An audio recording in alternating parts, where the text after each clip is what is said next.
નમસ્કાર દર્શક મિત્રો, જી ટીવી ગુજરાતી ડિજિટલમાં આપનું હાર્દિક સ્વાગત છે। હવે જોઈશું સમાચાર વિગતવાર।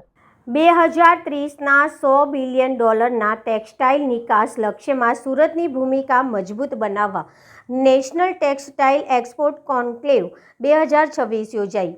Textile and apparel development association દ્વારા ગુજરાત સરકારના સહયોગથી રવિવારે સરસાણા સ્થિત SGCCI platinum hall national textile export conclave 2026 Surat export રોડમેપનું સફળ આયોજન કરવામાં આવ્યું હતું। કાર્યક્રમમાં ટેક્સટાઇલ ઉદ્યોગના અગ્રણી નિકાસકારો, ઉત્પાદકો, ગાર્મેન્ટ ઉદ્યોગ સાથે જોડાયેલા ઉદ્યોગ સાહસિકો, ડિઝાઇનરો અને વિદ્યાર્થીઓએ મોટી સંખ્યામાં ભાગ લીધો હતો।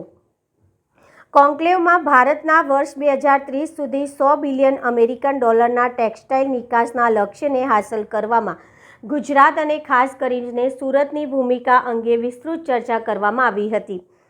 વિવિધ નિષ્ણાતોએ સુરતના ઉદ્યોગોને વૈશ્વિક બજારની જરૂરિયાતો, નવા નિકાસ બજારો, આંતરરાષ્ટ્રીય ખરીદદારો સુધી પહોંચવાના માર્ગ, સરકારી યોજનાઓ, ગુણવત્તા ધોરણો અને બદલાતા વૈશ્વિક બજારમાં સ્પર્ધાત્મક બનવા અંગે માર્ગદર્શન આપ્યું હતું। સાંજે IDT દ્વારા આયોજિત ફેશન નોવા 2026 ફેશન શોમાં સંપૂર્ણપણે સસ્ટેનેબિલિટી, ટકાઉ વિકાસ આધારિત થીમ રજૂ કરવામાં આવી હતી। દેશભરના IDT કેન્દ્રોના વિદ્યાર્થીઓ પર્યાવરણ સંરક્ષણ, નવાચાર અને ભારતીય હસ્તકલાને કેન્દ્રમાં રાખીને તૈયાર કરેલા અનોખા ડિઝાઇન કલેક્શન રેમ્પ પર રજૂ કર્યા હતા। मेरा नाम अनुपम गोयल है। मैं textile and apparel development association Tada एवं IDT institute of design and technology की तरफ से हूँ।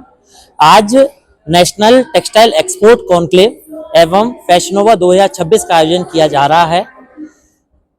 नेशनल टेक्सटाइल एक्सपोर्ट कॉन्क्लेव में इस समय माननीय प्रधानमंत्री जी ने 2030 तक हम लोगों का टेक्सटाइल एक्सपोर्ट $100 बिलियन का होना है। उसमें गुजरात की भूमिका अहम बताई जा रही है।